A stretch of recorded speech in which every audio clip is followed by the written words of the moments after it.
Hello! Je prends une chance avec cette vidéo-là. Je vais la mettre plus. C'est un vieux dictionnaire de 1952. Mais moi, je suis très ignorante, fait que ça me sert à apprendre des choses de base que je connais pas. Puis, étant donné que le sujet des cathédrales puis du mercure m'intrigue, les fonctions du mercure dans les pommeaux en haut des antennes de tous nos vieux buildings patrimoniaux, puis la fonction du mercure dans la vie, puis bon, les phénomènes d'état d'être comme je suis, I am, Isis. C'est sûr que quelqu'un qui n'a pas des petites notions de quoi je parle, ça fait comme très disparate et décousu comme discours, mais la langue des oiseaux peut aider à servir de filon conducteur dans la compréhension de qu'est-ce que j'essaie de dire. Mais anyway, ce que je trouve le fun ici, c'est que j'apprends sur tout ça, puis sur les rayons X. X, X, puis D apostrophe IS, puis 10, DIX. Pour moi, ça fait toute référence au fait d'être ici maintenant, dans le monde physique. Fait que on pourrait élaborer, là, mais je vais juste dire en gros à quoi je fais référence, pourquoi ça m'attire quand je lis cet article-là. Fait que les rayons cathodiques, comme une cathédrale, hein, une cathode de Ra. Elle, ça veut dire le ou la. Fait que cathode Ra-El, c'est la cathode de Ra. Ra, c'est qui? C'est le dieu du soleil. Donc, c'est un peu la grande force, la source, le soleil central, blabla. Fait que là, on embarque là-dedans, puis c'est écrit. Ça nous explique que la découverte des rayons X, en passant, on est au 20e siècle, donc il y a 2X pour exprimer ça. On met 2X pour dire 20. Quand c'est pas pour rien, parce qu'on est comme... ça parle de notre présence ici, ça parle des éons. Éons, c'est les aires de vie sur Terre, tu sais. Les aires de vie dans la phase du monde physique. Ah, il y a de la poussière de... Bon, ok, je m'égare. Fait qu'on va aller voir ce qu'ils disent sur les cathodes. La découverte des rayons X a été précédée de recherches nombreuses sur la décharge électrique. Puis justement, nous, on est des êtres ioniques, ça veut dire électriques. Par notre système nerveux central, il passe des ions. Les ions, c'est une expression d'énergie, le flux d'énergie, la lumière ionique électrique qui passe dans notre corps. On fonctionne tous comme une pile électromagnétique, on a une part aimant puis une part ionique comme la décharge électrique. Fait que, OK. La découverte des rayons X a été précédée de recherches nombreuses sur la décharge électrique dans les gaz raréfiés. Fait que la décharge électrique dans les gaz raréfiés. On n'est pas fait de... Il n'y a pas de ça en nous, des gaz, en tout cas. Puis dans notre atmosphère, si l'on raccorde une ampoule de verre à une pompe pneumatique, on peut très progressivement y faire le vide. Est-ce qu'on a ça, nous autres, une pompe pneumatique dans notre corps? Je pense que oui. Je fais des comparaisons, mais je suis loin d'être scientifique, là. C'est juste pour essayer de m'expliquer les choses. Y faire le vide. Si d'autre part, cette ampoule, notre corps c'est peut-être notre ampoule, est munie de 2 électrodes, anode et cathode. Hein, le côté, le plus puis le moins sur une batterie, sur une pile, anode et cathode, je sais pas si c'est ça, là. Relié à un générateur électrique tel qu'une bobine de Ruhmkorff, ça doit être du cuivre, ça, j'imagine, je sais pas, faudrait checker.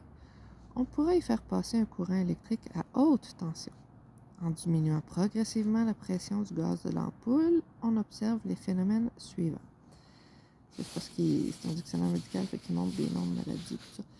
En diminuant progressivement, si le gaz est à la pression atmosphérique,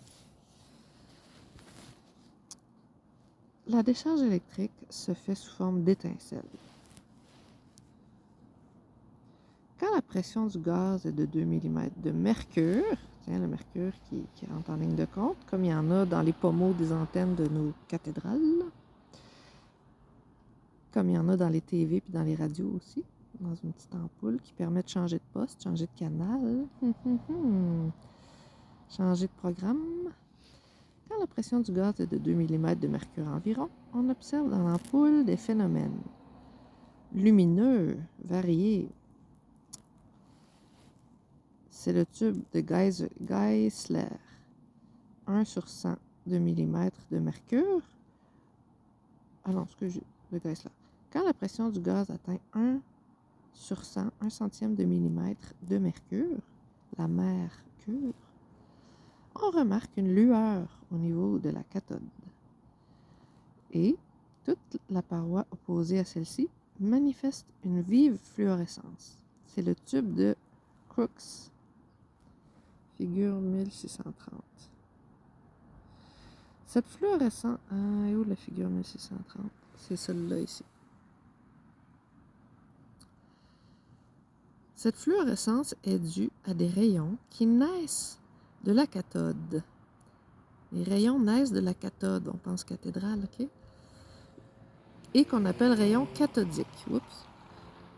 Ce sont des rayons de nature corpusculaire constitués par des électrons négatifs, lancés en ligne droite par la cathode et normalement à celle-ci.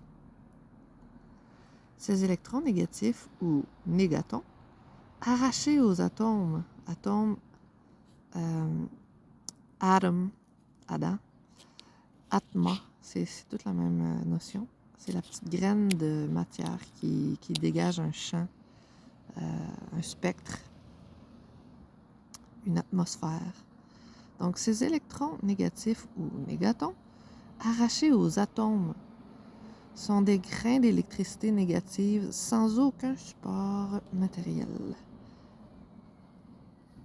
Leur masse représente la 1/1800e partie de celle de l'atome d'hydrogène. L'hydrogène, c'est de l'eau. Par leur rencontre avec un obstacle matériel, ils provoquent 3 phénomènes essentiels. Fait que quand ces trucs non matériels-là rencontrent un obstacle matériel, il y a des phénomènes qui se passent. Il se passe l'échauffement de cet obstacle, l'ionisation plus ou moins profonde d'un certain nombre des atomes qui le constituent avec une production de rayonnement électromagnétique secondaire. Puis la production de rayons X. X, pour moi, c'est toujours, il faut réfléchir à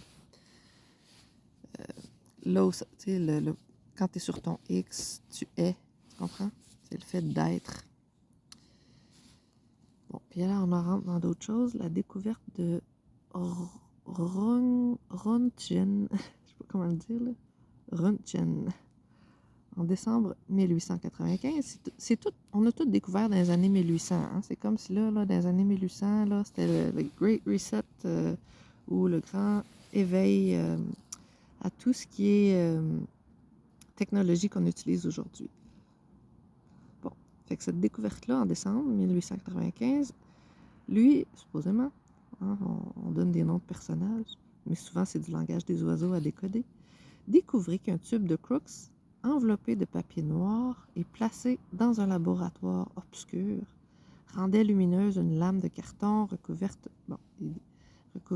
de... Dans le fond, il découvre comment faire une ampoule qui émet de la lumière, puis en même temps, il découvre les rayons X en radiologie. Là. Fait qu'il y a 2 méthodes essentielles qui ont permis leur utilisation dans le diagnostic médical, la radioscopie et la radiographie. L'ampoule qui avait servi à Röntgen, je sais pas trop, subit des modifications progressives. On savait que les rayons prenaient naissance sur la paroi de verre au point où elle était frappée par les rayons cathodiques. Seulement, il en résultait après un temps très court la fusion du verre et la perforation de l'ampoule. Oups! On imagina de concentrer les rayons cathodiques, comment est-ce qu'on a, sur un bloc de métal lourd il faudra observer qu'est-ce qu'on a au niveau des cathédrales qui font cette job-là. Fait que le métal lourd, platine, tungstène. Tungstène, j'ai un ami qui est gros là-dedans. Là. Puis ma soeur aussi m'en avait déjà parlé, les propriétés de cette pierre-là, une pierre noire, qui est comme un peu, qui ressemble à un aimant noir. Capable de supporter un échauffement considérable, on obtint l'ampoule à gaz, ou ampoule focus, qui fut utilisée jusqu'en 1912. Bon. Cathode, anode ou anticathode. C'est toujours le plus puis le moins. C'est toujours le même principe qu'une batterie ou un aimant. Il y a deux pôles. Un qui est plus magnétique et un qui est plus ionique. Comme notre corps d'ailleurs. Notre profondément, c'est notre cœur. C'est notre port magnétique, c'est notre port lunaire. Puis, par les yeux, par le troisième œil, on capte les rayons ioniques. C'est courant électrique qui se diffusent par notre système nerveux, entre autres. Actuellement, toutes les ampoules employées sont de type Coolidge. Là, il nous montre les figures. Dont la construction repose sur deux principes essentiels. L'évacuation aussi complète que possible du gaz de l'ampoule. Pression de quelques millimètres de mercure. La mercure, comme je le rappelle, qui se trouve dans les pommeaux, dans l'amalgame qui compose les pommeaux des antennes sur le dessus des cathédrales et autres buildings patrimoniaux.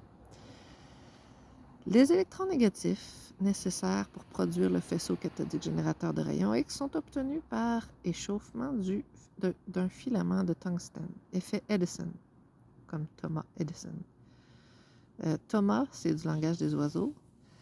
Comme Dieu Thomas, c'est comme un verbe. Il fit de toi un homme. Il Thomas. Tu sais? Bon, moi, c'est comme ça que je comprends ça. Le bloc de tungstène, c'est-à-dire l'anode ou anticathode, qui reçoit le faisceau de rayons cathodiques, qui reçoit ou qui reçoivent. Le bloc de tungstène, c'est-à-dire l'anode ou anticathode, qui reçoit le faisceau de rayons cathodiques et où prennent la naissance les rayons X. Fait que les rayons X prennent naissance dans le bloc de tungstène. Qui reçoit. Fait que le bloc de tungstène, il reçoit le faisceau de rayons cathodiques. C'est là que prennent naissance les rayons X. Il subit un échauffement considérable, d'autant plus élevé que la puissance de l'ampoule est plus grande. Fait que ça veut dire que si moi je prends de la tungstène, là, moi je suis vraiment en feu dans la vie, ça va chauffer. Je sais pas, je fais juste dire des niaiseries. Non, je suis rendue où? Bon, excuse-moi là. Cathodique et où prennent naissance les rayons X. Subit un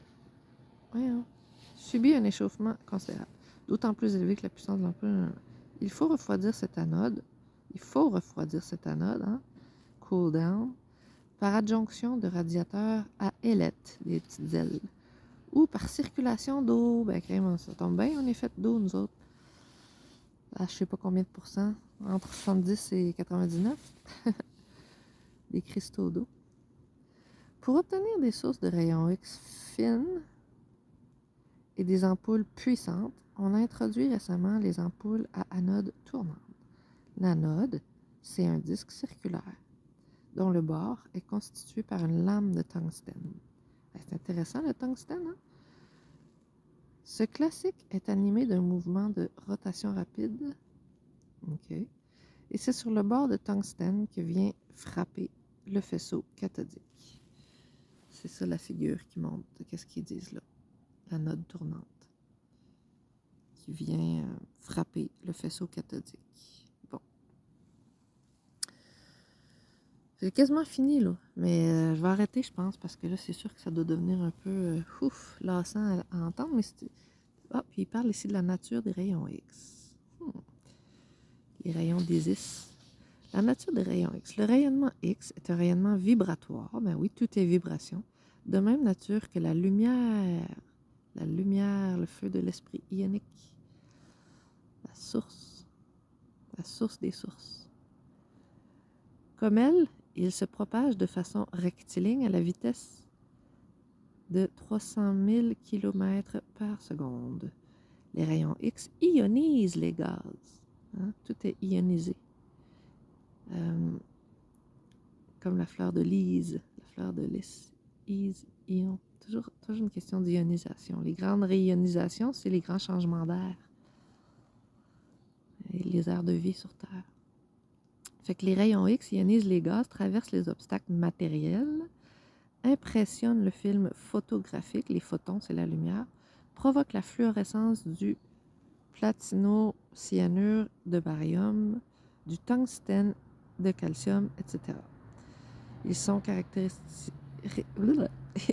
caractérisés par des longueurs d'onde allant de 10 ampères, je suppose, à 1/10 de A.